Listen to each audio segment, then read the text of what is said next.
So I want to introduce Shirin. Thank you so much for being here and sharing your experience as a new Scrum Master, although you have actually logged about a year of actual Scrum Mastering experience through volunteering. So I'm really interested to have you share about that. So how did you find out about this opportunity to get actual Scrum Master experience versus just a theoretical training?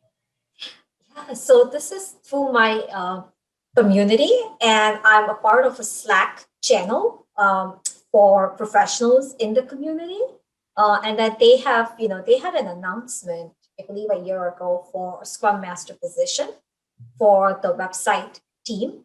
I responded and I said I'm interested, and I interviewed for it, and I got the position. So I consider myself very lucky to get that kind of exposure. Yeah, for sure. I mean, it's a common challenge that a lot of people have, where they go and they take a training like a Scrum Master training, but then it's like, how do you build the actual experience? Because learning to be a Scrum Master is more like learning how to speak Italian or play the piano versus learning how to ride a bike. Like, it takes practice. So what was it like for you when you first got started in that volunteer Scrum Master role? Yeah, I was a little nervous because I didn't have any industry experience in Scrum. But what I had experience was managing teams in a regular functional environment. So that gave me some context on how to work with people with different backgrounds, different temperaments, different styles. And I realized that I, had to work with, skills like empathy, a lot of communication. So that, those skills that I had gained in my previous work experience really helped me as I had, because what I also realized that each team member was different. So there was no one size fits all, although some of the Scrum principles definitely helped, but I had to definitely adapt to the team and not, yeah. Mm-hmm. Yeah. So you actually did the Scrum thing of adjust and adapt your own style and how you related to the team, if I'm hearing you correctly. That's correct. And it was important to get to know the team. So it was a remote team, and people live uh, in all different parts of the country. What we had to do is, when we realized, we did a few retrospectives, and then a common thing that we were hearing from our team members is, I wish, we built a community. They felt that they were doing the work, but they were not feeling as engaged because they didn't know each other. They didn't feel like a sense of community or sense of belonging. So what I did as a Scrum Master is based on those responses from the retrospectives that we had.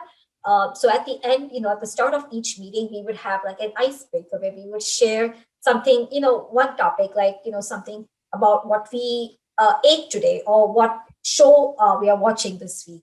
So that helped people open up. We even had a retrospective where, the icebreaker where people had to bring in a picture that they loved, about from their last vacation they took, or family member or pet. So that really helped people know each other. And once they knew each other, people trusted each other, and that trust really helped, in the work, because now people could uh, talk to each other comfortably and maybe have one-on-one meetings, and didn't have to just think about work. They had something in common to talk about. So that really helped. How did you feel the experience of doing that helped you build your Scrum Master skills? So definitely, related, because the Scrum Master fosters collaboration, removes impediments. So now that, team members knew each other and I knew each other, I knew what impediment, that team faced, or that team member faced, and where that person was coming from. So then I was able to, help remove those impediments and also help build trust. And occasionally there were conflicts too, so I had to make sure, because I understood them, it was easy for me to resolve some of the minor conflicts, not something huge, but it was just a misunderstanding, So that really, the Scrum skills definitely came. Mm-hmm. And if you think about what you know today as a Scrum Master, what's one thing that you wish you would have known when you started on this volunteer experience of being a Scrum Master? So when I started, I had no experience. It's just a Scrum training, and what I felt is, being a Scrum Master, working with the team, removing impediments, helping build trust in the team and collaboration. I think it just takes practice. So what I wish is, right after the training or somewhere in the training, there would be more opportunities for Scrum Masters to then, you know, practice those skills. And I believe it's not possible during the training. There's just 2 days and there's limited opportunities. But if Scrum Masters can find a place in their community where they can volunteer, so they can give back, but then also they can learn, I think that would be great. What I also learned from doing this volunteer role is working, with teams, with developers in teams. So I learned their language. I learned, what several technical terms mean, like merge request or PR. I was first intimidated by, all those technical terms because I'm not a programmer. But after having worked with them for a year, I feel more comfortable with, the language, or the jargon that they use. So I'm not intimidated as much as I was in the past. Mm, that's awesome. So like they already were doing or wanted to do a project and you found out about it. So for other people who are trying to think of like, how could I find a project? Like, how did you find this project? Were you just already on the Slack channel, or what advice would you have for people of how to find a project in their communities? Yeah, this was interesting. I did not even know about the Slack channel in my community. I actually attended an event at my local library on, it was an event on how to grow your side hustle. So I just went there and I met a few people in my community and they said, oh, we have the Slack channel and, why don't you join it? So that's how I found out about this. So I really think that networking helps because some of these opportunities can be obtained through networking and talking to people, and then they can invite you into the Slack channel.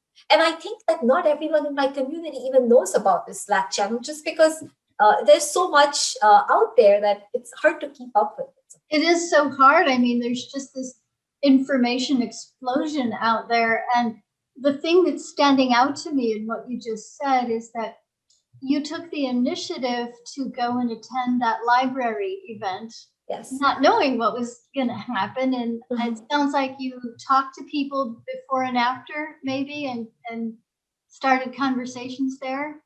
Yeah. So right after the event, there was like, you know, there was food and we were talking with each other, and that's how I found out about it. And looking back, I feel that was the best decision I made to even attend that one event, because after that one event I got into this community, like the Slack channel, and then I found out about this opportunity which I wouldn't have otherwise. That's so cool. I mean, I live in Evanston, Illinois, USA, and it's the pandemic. So, I mean, you can attend online events, or in the past, I've gone to some events, and I'm always amazed at the high quality events that are out there, whether it's an agile meetup or your local library or religious community. So kind of switching to a slightly different topic, you work full time, and I know you work more than 8 hours a day. So how do you find time to do the volunteer Scrum Mastering, where you've been building your experience while you're balancing with your job and with your family? Yeah, it's hard. It's hard, especially when I was working full time and commuting. So I started last February. So, I think, and then in March, the pandemic started. So there was lockdown. And fortunately, that gave me more time during the day because I was not commuting. But I believe when I was commuting, the good part of it was the meetings were at night. So from 8 to 9, 9:30 we would go on. So that was, that was after my work hours, so that we met one day a week. So that was manageable for me. And then if we had any follow-up meetings, we scheduled them over the weekend. So yes, definitely some juggling, some sacrifice, but I think it was really worth it because I got to learn more than I wouldn't have otherwise. And you mentioned the word learn, and I know that you love to learn. What have you enjoyed learning in this experience? I enjoyed learning about how developers work and how the actual code gets built, how it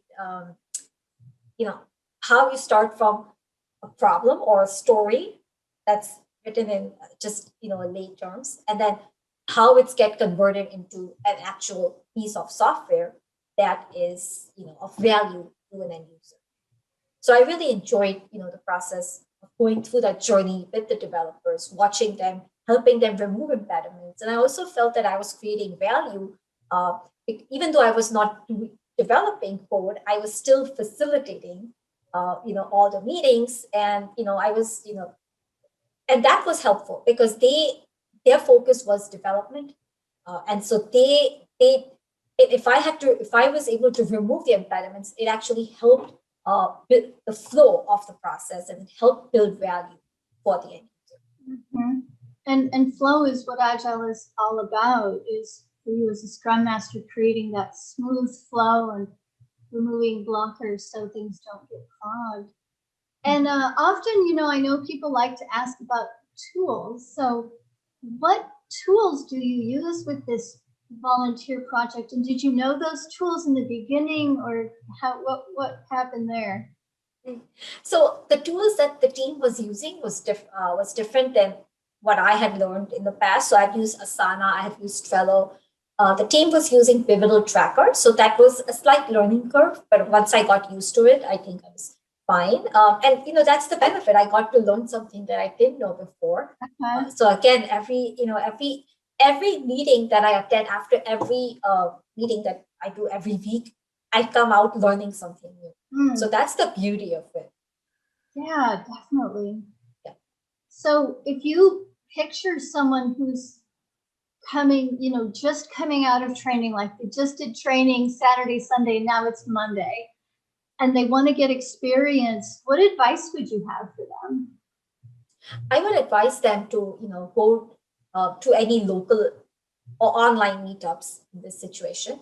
And then, network with people on LinkedIn, see if there is any volunteer opportunities for Scrum Master positions online. And I feel with the remote work environment that is, that's the trend now. I feel it's more easier to get volunteer positions, because in the past, you may have volunteer positions in a specific geographic area, but with organizations and nonprofits going remote, I'm sure there is an opportunity out there. And some opportunities are not even advertised online; they're just through word of mouth, and so that's important. Thank you for making that point, because I think we were just talking a few minutes ago about, I think something like more than 95% of jobs actually people get through networking, not through the resume. You have to have the resume, but it's the networking that's the thing. Yes. Yeah. Very cool. Well, thank you so much for sharing your experience. And actually, one final thing that you reminded me of, just yesterday, I saw a coding boot camp advertising they want a volunteer Scrum Master. And there's code boot camps going on all the time, all over the world. Yes. So that's another random idea. So I really want to thank you, in any case, for sharing your experience of bridging that gap from training to getting to the actual paying Scrum Master job. Yeah, you're welcome, and thank you for having me.